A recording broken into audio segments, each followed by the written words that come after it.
Pronombres relativos. La primera pregunta es, ¿qué es un pronombre relativo?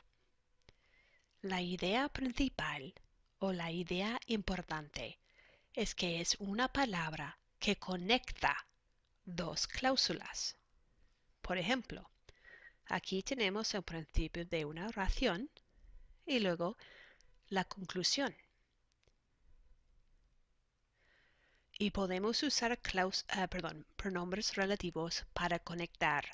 Conozco a alguien que toca el piano.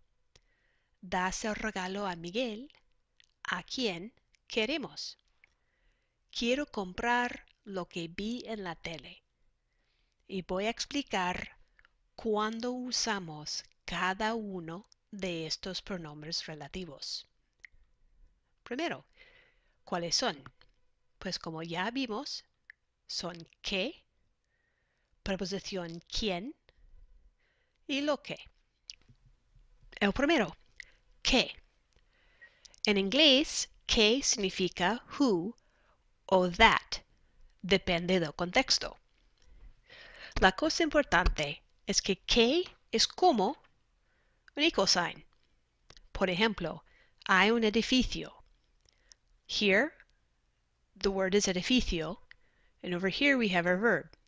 The subject of the verb is edificio, and so we're basically saying edificio is the subject of this verb, and so que functions as the connector, as an equal sign.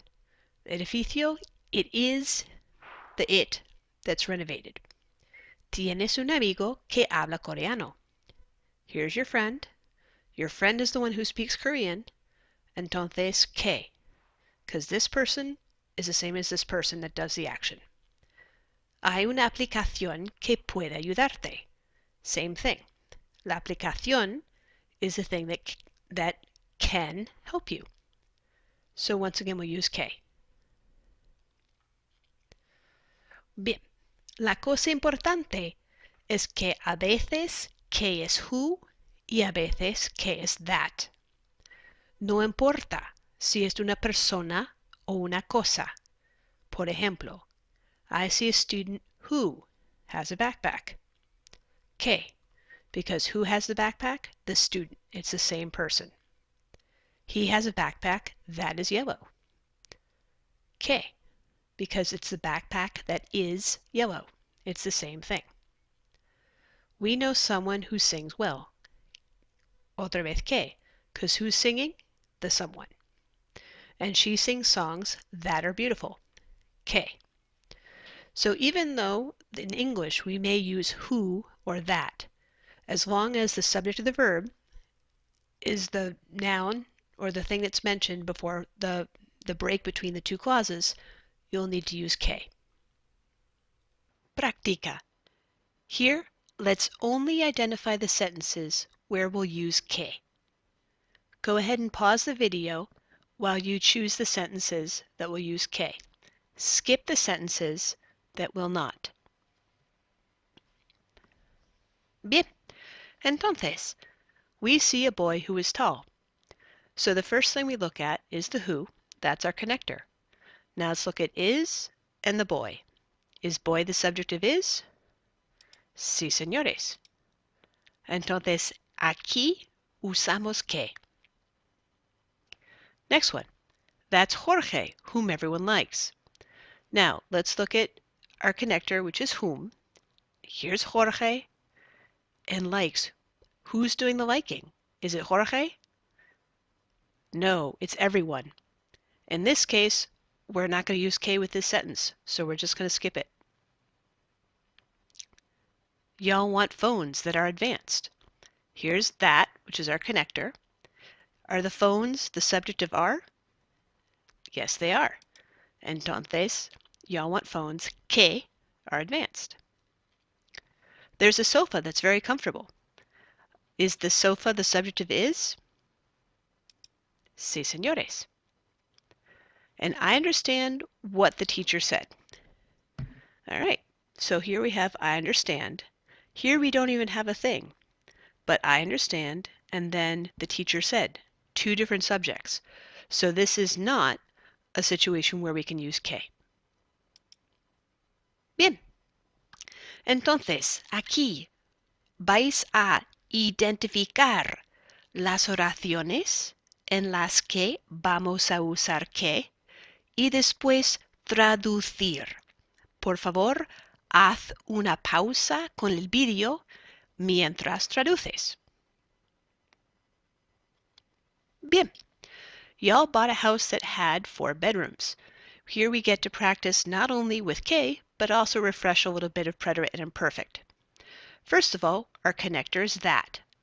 The question is house the subject of has? Or sorry, in this case, had.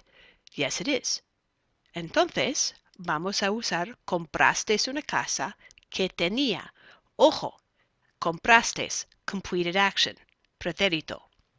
Que tenía 4 dormitorios, description, imperfecto. They found an alarm clock that could make coffee. Is clock the subject of could? Sí, señores. So this also will be using que. Encontraron un despertador que podía. Again, we're talking about being able to do something, so imperfect. We failed to understand what Jose explained. Here, we failing to understand and what Jose explained are two totally different things. So this is not one for which we can use que. I bought a computer that played music well. This one we can. Elena, whom we trust, is a great president. So Elena, whom, there's our connector, we trust. But we are not Elena, so we cannot use que here. So we're just going to skip this one. And that's how we use que. Our next pronoun is preposición quien. We're going to learn a slightly simplified version of these rules, which is 100% correct. But for the way we're going to learn this, every time you use quien, there will always be a preposition. And it will always mean to, for, of, with, in. Pick a preposition. Whom. The key thing with preposición quien is that we use it when the thing in front and the thing afterwards are two different things. Quien is a non-equal sign. Por ejemplo, Sara, first of all, is not Miguel. Also, she's not the subject of casarse. Miguel se casa. And so we use quien, and the preposition that goes with casarse is con. So we use con, casarse con. Sara, con quien Miguel se casa, es de Perú. Sara, with whom Miguel gets married, is from Peru. Silvia y Sofía, a quienes queremos. So here we have Silvia y Sofía. This would be ellas. But here the subject of the verb is queremos. That's a different subject.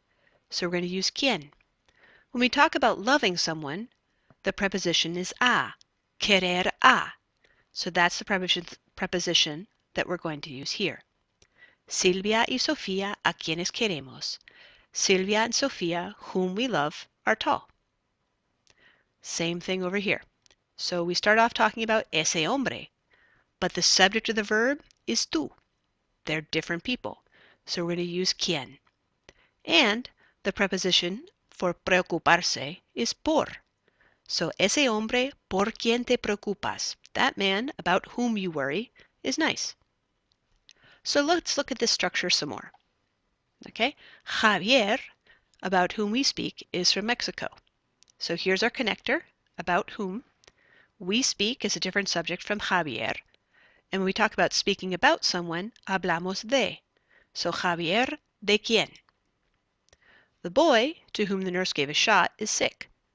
So here, the nurse is a subject and different from the boy. When we talk about giving a shot, it's ponerle una inyección a. So, the boy, a quien, the nurse gave a shot. Gonzalo, with whom we get along well. So we are the subject over here, and that's different from Gonzalo, so we're going to use quien. The preposition for get along well is llevarse bien con. So Gonzalo, con quien. And then we have preocuparse otra vez, about whom we worry. We worry about Francisco, two different people.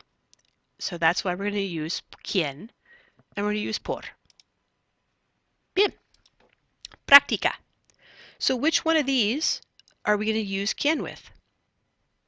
Pause the video while you go through the sentences and pick the ones that would work with quien. Muy bien. Hopefully you picked these ones. Okay? Because here we have the second part of the subject, this next part of the sentence, where Miguel is a subject, different from Juana. We have a computer that is old. Here the computer is the thing that's old. So this one we'd use K with. I still don't understand what you said. Something completely different.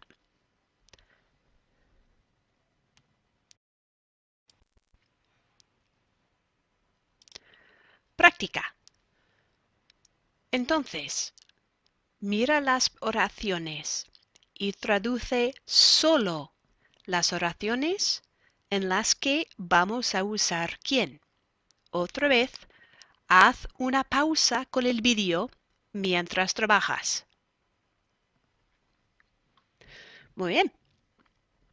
Entonces, vamos a ver lo que tenemos. Miguel, who rows, goes to the lake every day. Miguel, who rows. Miguel is the subject of row, so this one we're going to skip. Jorge, with whom I go out. So Jorge, with whom I go, two different people. So there's our non-equal sign, and this is going to be Jorge, con quien salgo, es de España. Margarita y Juana, whom I see. So here we have Margarita y Juana, which is different from I see. So Margarita y Juana, a quienes veo, están contentas. Ojo that we made quienes plural because we talked about two people, Margarita y Juana. I bought a computer that didn't work. Okay, the computer is the subject of didn't. So we're going to skip that. That would use K. Elena, whom we trust, is a great president.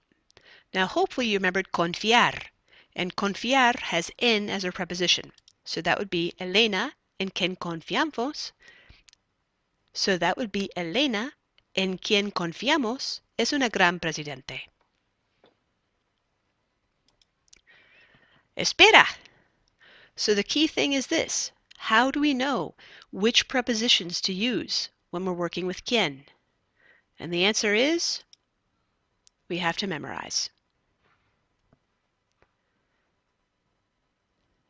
There's a handy-dandy list of these verbs which you can find in your packet.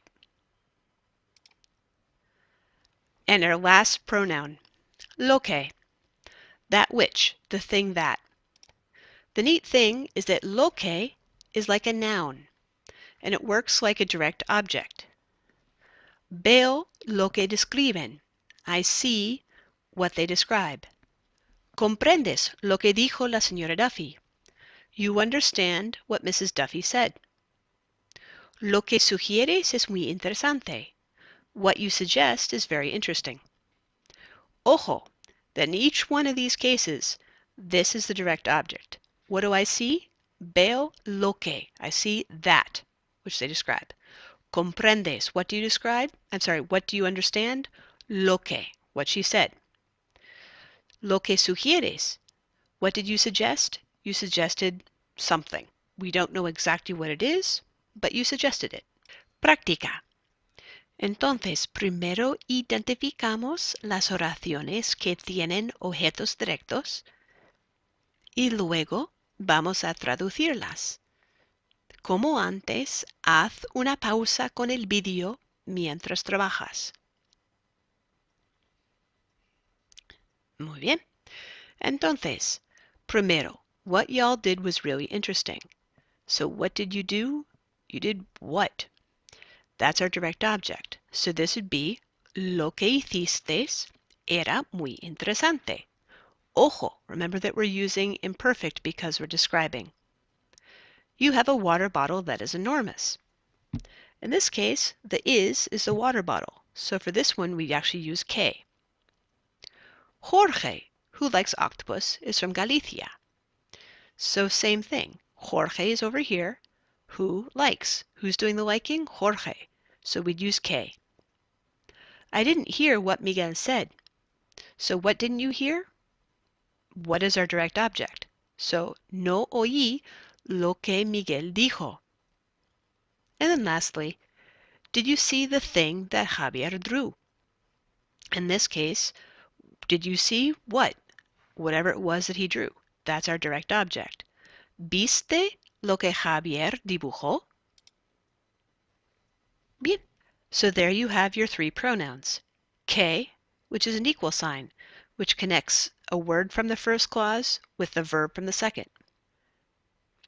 Then you have preposición quien, which connects a word or subject from the first clause, which is different from the one in the second. And lastly, you have lo que, which works like a direct object. And that's it. I hope this helps.